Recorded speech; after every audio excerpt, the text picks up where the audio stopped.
When do you think is the right time to start teaching? Right. I think it depends what you're teaching. Um, okay. Well, it depends on what level you're teaching. Okay. I think that there's a difference between helping people with the foundations, and there's a difference between taking people very, very deep into energy work. And then it's different again when if we're using Qigong, talking about something spiritual. So if I look at my own teaching journey, it used to frustrate the hell out of people in Lotus Neigong, because a lot of people have been here, some people right from the beginning. I don't know how they put up with me that long, but they've been here almost 20 years, some of them. And for the first 15 years, I wouldn't talk about meditation. Like, I just wouldn't do it. I wouldn't talk about it. And you would know this because you've only come in more recent times. So now when I've discussed these things, they never heard the word spirit from me. Shen. Never heard the word soul. Didn't talk about these things. Never heard the word jhana, meditation, none of these things. Even though meditation has been the most important thing to me for many, many, many years. And that's what they wanted to do. But I simply said to them, look, I'm teaching, but I'm not good enough at that thing to teach it. So therefore, I will pretend it doesn't even exist within my teaching terminology. The first book I wrote, quite a long years ago now, it's quite funny when I read it back. First I hate it because, it's like your writing structure gets better and it's embarrassing. But also when you read through, it just stops. It's like an abrupt end, because I get to a point in the book and I'm like, oh, sorry, I'm not going to talk any further than this. And it was simply because I don't believe you should talk about something that you don't know. I wouldn't say mastery, but whatever that means, intimately. You don't know it intimately. So I think when you start teaching, you should teach what you know, which is how to help people do the basics. And that's the mistake people make, is they start teaching and then next thing you know, they're some spiritual guru or something. And actually you need to build up for 10 years, 15 years, 20 years until you are comfortable at that level. Otherwise you're doing people a disservice. So then when you teach is when the person teaching you says it's okay for you to teach the basics. And then I think that every one of us, every teacher, should also have, like I have a supervisor, shall we say. What do you call it in business when you have like a job appraisal? Do you know what I mean? Like if you have a normal job, and maybe every 6 months you have a job appraisal with your boss or something. It's not that different with the spiritual arts. It is about 6 months with me. I have to sit down with my teacher and have a discussion about how I've been, what I've taught, my moral decisions since I last saw him, how I am as a person, what I'm passing on, and that discussion with him then fashions how open I am with what I teach and at what level I teach. And I think that is very important for every single teacher to have that. So I know that's not quite what you asked, so I apologize. So I think when you are ready to teach is when your teacher tells you the basics. And then more important than that is when you're ready to evolve into teaching something more complicated. Depends again on the back and forth you have with your own teacher so that you evolve as a teacher. It's like this, acupuncturist, right? Yeah. I've taught people acupuncture. So when you finish acupuncture, what should you specialize in? Well, you're just qualified, probably bad backs, tennis elbow, and a dodgy knee. What do some people do? They try to specialize in cancer or something like this. And it's like, hang on a minute, you've only just qualified. So what I'm saying is, as well as when you're ready to teach, there's a timing for when it's ready, when you're ready to go into these very, very complex and intricate things. And I think that's what people get wrong. And I think it's also a mistake to be a teacher and not have somebody that's looking over your shoulder a little bit and not controlling you, but you need somebody that you can discuss the timings with. You need a supervisor, yeah. I would never, if I all of a sudden was on my own, nobody is questioning me or what I do, I would feel a little bit risky. The chance of me doing the wrong thing is a lot higher. If we're speaking about internal things, is it different with external or? Oh, with external. Sorry, I always come from the point of internal. I asked about internals, but I'm also curious. I think with external, you just have to be really bloody good at what you're doing. There's a difference between knowing something. Like I could learn a form in a day. My memory's pretty good. I could probably learn a form in a day. Doesn't mean I can do it. I have to have done it and done it and done it and done it and done it and done it until it's so far nailed into my nervous system that I can't forget it. If you have to look on the video to remember what your exercise is, you shouldn't be teaching that exercise. It needs to be a part of who you are. And then I think you're ready to teach something, personally.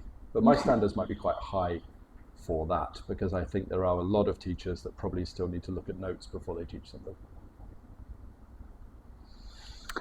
how to deal with the development of views, I would say, because Okay. as teachers, Yeah.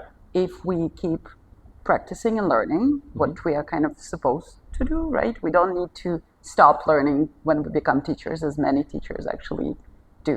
Yeah, that's a mistake. Yeah, yeah.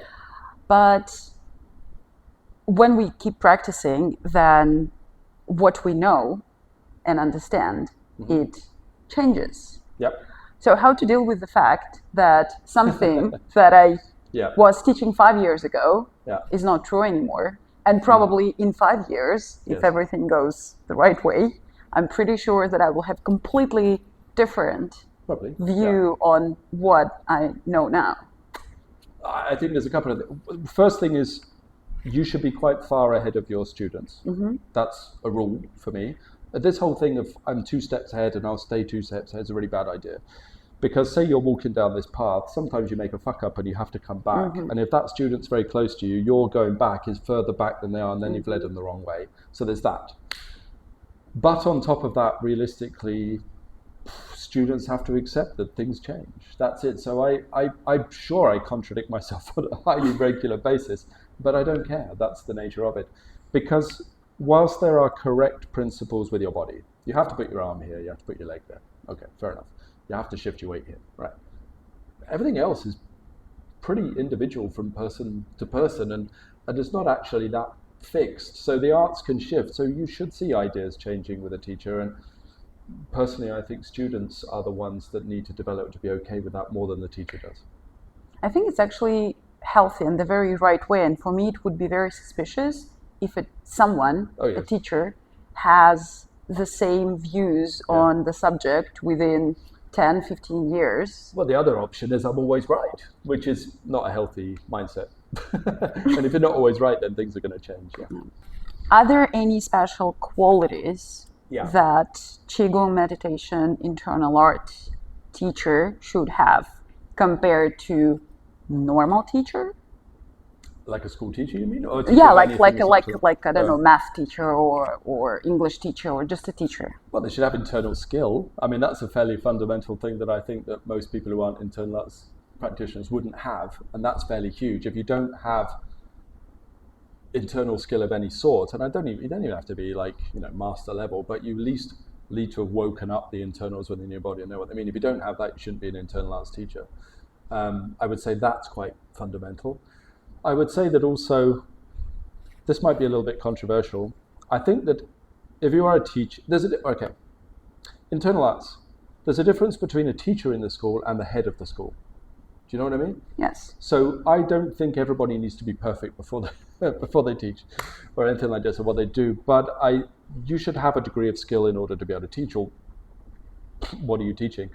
But I don't necessarily think, I think the person at the head of the school, the person where the buck stops, that saying, I assume, the person, I'm sure there's a Russian version of it, that person needs to have a really deep understanding of the internal arts, And weirdly, there's lots of schools where that isn't the case.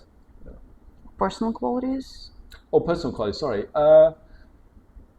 Well, you can't mobilize, well, it's kind of self-filtering, because if you're looking at Qi from an esoteric point of view, and maybe you have some viewers that don't see Qi in that way, but I'm talking in what I see Qi as.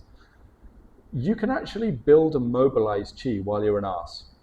So it's possible to actually get Qi out of your body while you're still not a very decent person, unfortunately. So you can have internal skill and not be nice, and that's a mistake many people have made, which is why there's so many stories of gurus that then turns out they're eating children. Well, not that bad, but they're doing something reprehensible as a person. But actually, the true understanding of Qi, what it is, where it returns you to the source, which is, Taoism, alchemy, they mentioned that a few times.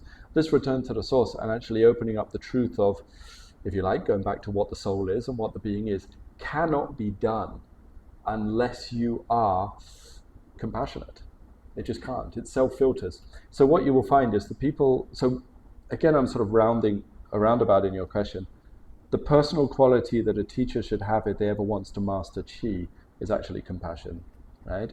But many times teachers don't have that because compassion is very difficult because people are annoying. So compassion, if you met the public, compassion is quite hard. So what can happen if you don't have compassion is you can learn chi tricks, fa chi, things like that, but you can never really get to the core of the spiritual nature of the arts without that compassion. So I think that if you're a student and you're looking for a teacher, if you just want to learn tricks, the personal qualities don't matter.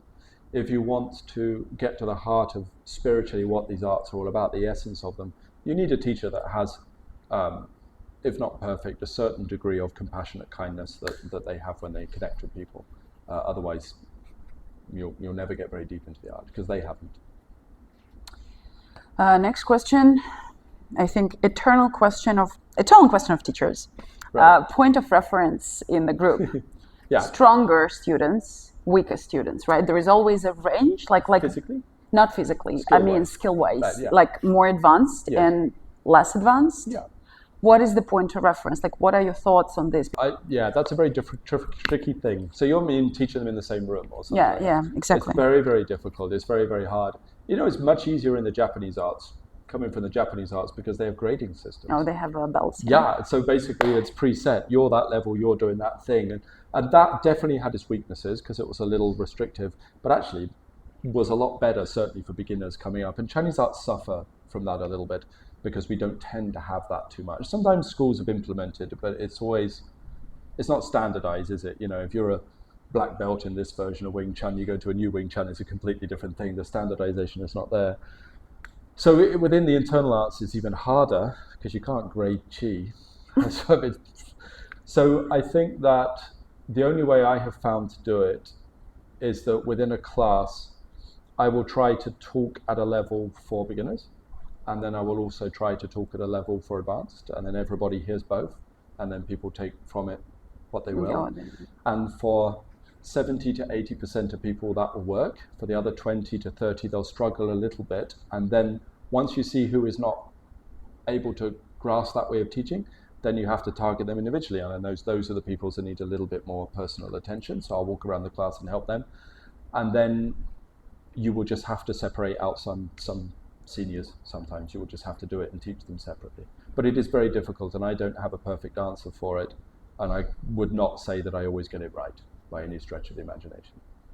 You haven't asked me about Russian geopolitics, so I'm all right. I can do this topic. What would you like to talk about? I don't know much about Russian geopolitics. I have more sympathy for Russian's political position than most Western Europeans are supposed to. That's about my view on Russian on sort of global geopolitics at that level. With regards to politics on that level, the thing that frustrated me growing up was how it's always good guys and bad guys. And I think that every single country, every single nation, and every single person, there are positives and negatives to what they do. Every single country and group of people has its own ulterior motives and also has its human kindness. And I grew up in a time that when I was young, Russian people were the bad guys. Yeah. And the amount of propaganda we received, it was like every Russian person you meet will try to kill you, was what I was brought up with. And I remember, when you were a little kid, you believe everything, don't you? And I remember getting to teenagers, this isn't true. I've met Russians, they're okay. And then it all went away. And now, sadly, it's come back a little bit in modern times. And I find when people fall for that, I think it's very simplistic. I think it's very childish to believe that way. And I also think if you are that person that you're unable to see that human beings are just human beings wherever they are on the planet, you probably won't get very far in the internal arts either, because you don't have the nuance to understand something as complicated as the internal arts. So I think there is a link actually between the way you see the world and the way you do in the arts. And I like Russians. You're bloody tough. You're good students as well. You don't complain as much as English people. I think people of certain age, Oh, right, okay. I don't know about younger people. Every Russian student I've had has been really good to teach, actually. Yeah. I think we consider hardship as a very natural part of life. Yes. And we know how to deal with it. And I think that's what actually, I'm generalizing here, of course, but I think that's why certain nations are pretty good for these arts. Russians are pretty good for these arts on the whole. Czech people make very good students as well. I think they've also had a fair degree of hardship. And there's several other nations that I could kind of look at and just go, as a general rule, actually, they make pretty good students, because hardship is the nature of martial arts training, and if you're from a very soft, gentle nation or society, it can be quite a rude awakening when you start martial arts. I mean, take the Chinese, for example. The Chinese do not complain. Never. I mean, exactly. I would tip my hat to the Chinese. They're pretty tough. Wushu schools. We might say that it's moved away from the original meaning of martial arts, but they're fit. Yeah, the training is still very, very challenging. I trained at a contemporary Wushu school in Shandong for some of the hardest physical training I ever did. Training. And I was training with kids. And I was very admiring of their fitness, and their toughness. What I saw a lot, actually in China, and actually only from the Western students, is that attitude that I'm your client. Right. Yeah. You're a teacher. You're my kung fu school. I'm paying you money. Yeah. Teach me. Yes. And Chinese don't do this because they still have a Confucianist culture and they respect teachers a lot. Yes. So a student, from my perspective, has to be respectful and grateful and never kind of show this kind of behavior to a teacher. But on the other hand, I remember the idea that I heard from you, and you already mentioned it today, and it was completely new, that a teacher is actually a servant, right? Yes. In a way. Yeah. And you once mentioned that there's a tricky dynamic how you teach. There is. Yeah. Can you tell? Can you tell? Yeah, well, I certainly can. I would say first, with regards to money, the mistake people make, the students make. Some teachers overcharge. I believe some teachers take it too far. I think that's the cost of a school should never be so elitist that only very rich people can join, and so I think we should take that out of the equation. That's called greed. But the money that is passed between you and the teacher keeps the school running and the lights on. That's what it's for, right? It's not a guarantee of receiving any teachings, or shouldn't be. It is your effort level and your character that does this, okay? So it's never a business thing, the relationship between a teacher and a student. So the money is just kind of something that has to be there. I've seen teachers make that mistake as well as students. It is a difficult dynamic to get around. But then the other side of it is the teacher-student. I think you're asking more about the teacher-student relationship, the difficulties with that, aren't you? Because it's difficult, and I do a terrible job of it. I do an awful job of it, because there would be a much easier way to run the school. And the easier way to run the school would be for the teacher to be very aloof, right? And just very separate from everybody.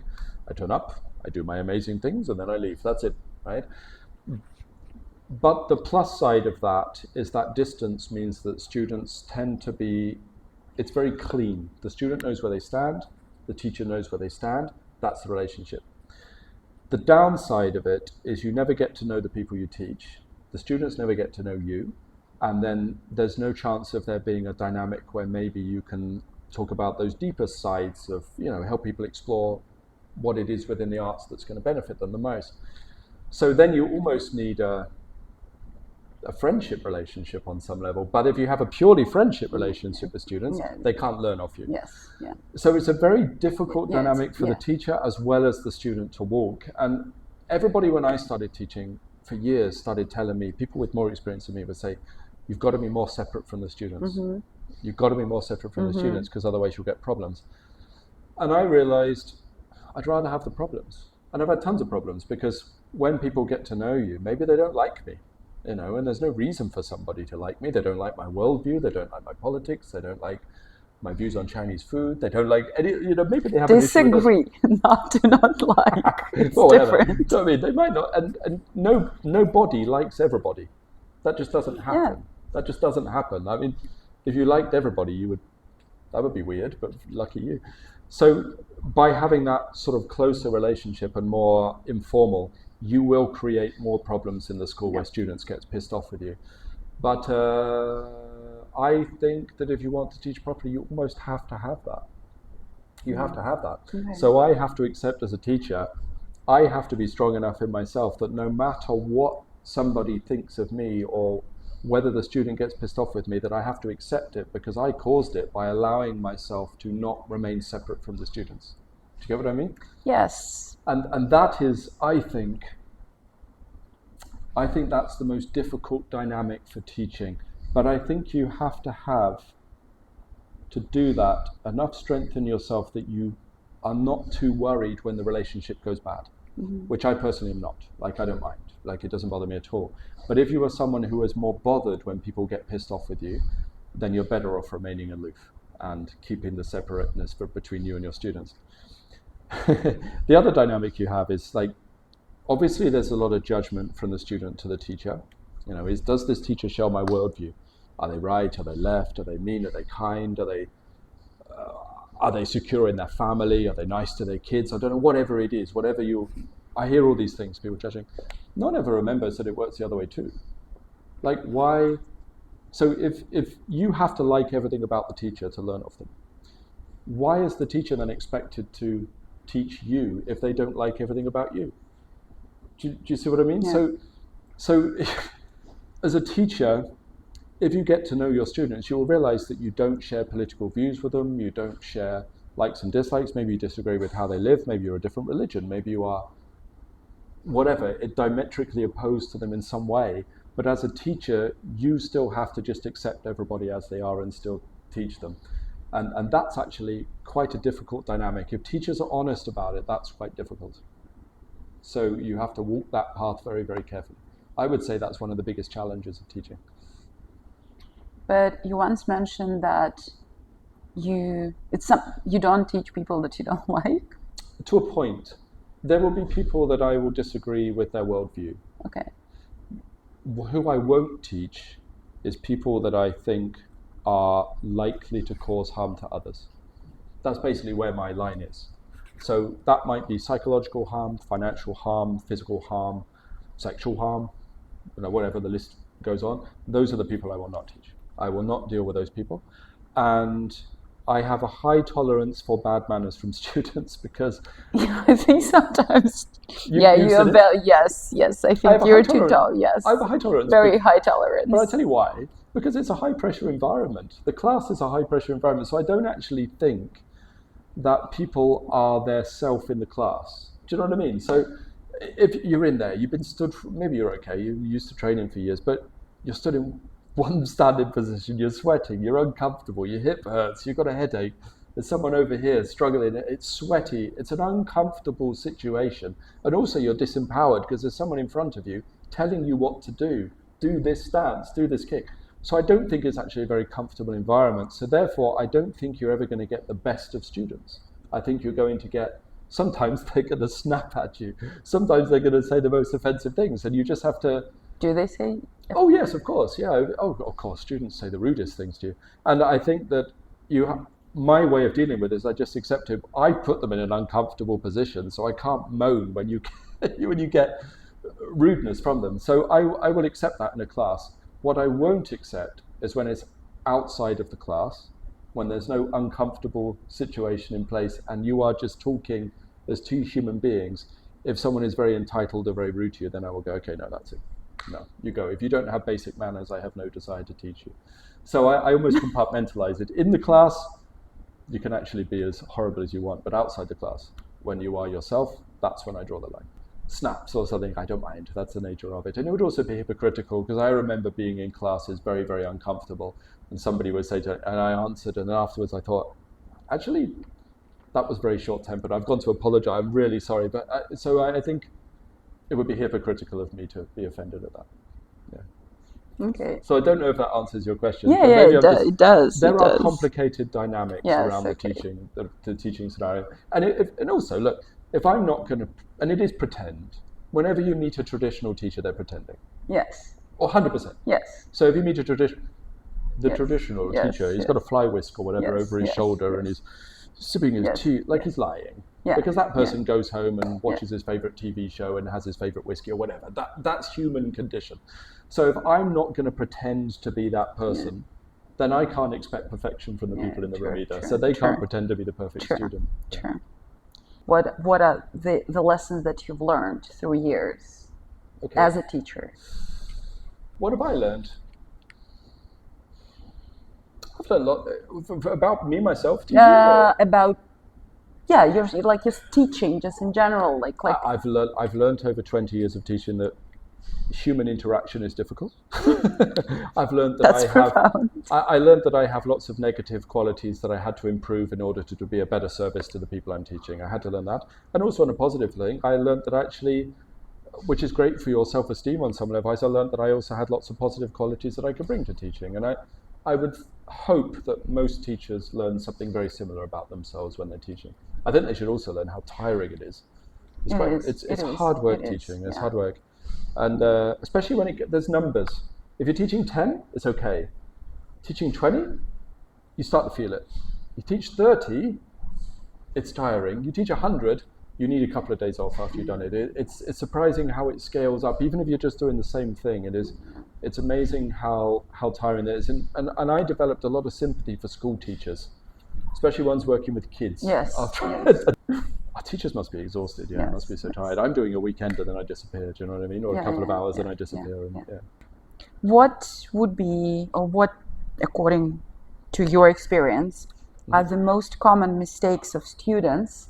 And I'm not talking about method, right? I'm talking about behavioral mistakes, the one to treat a teacher as like client business relationship. Yeah, that's a big one.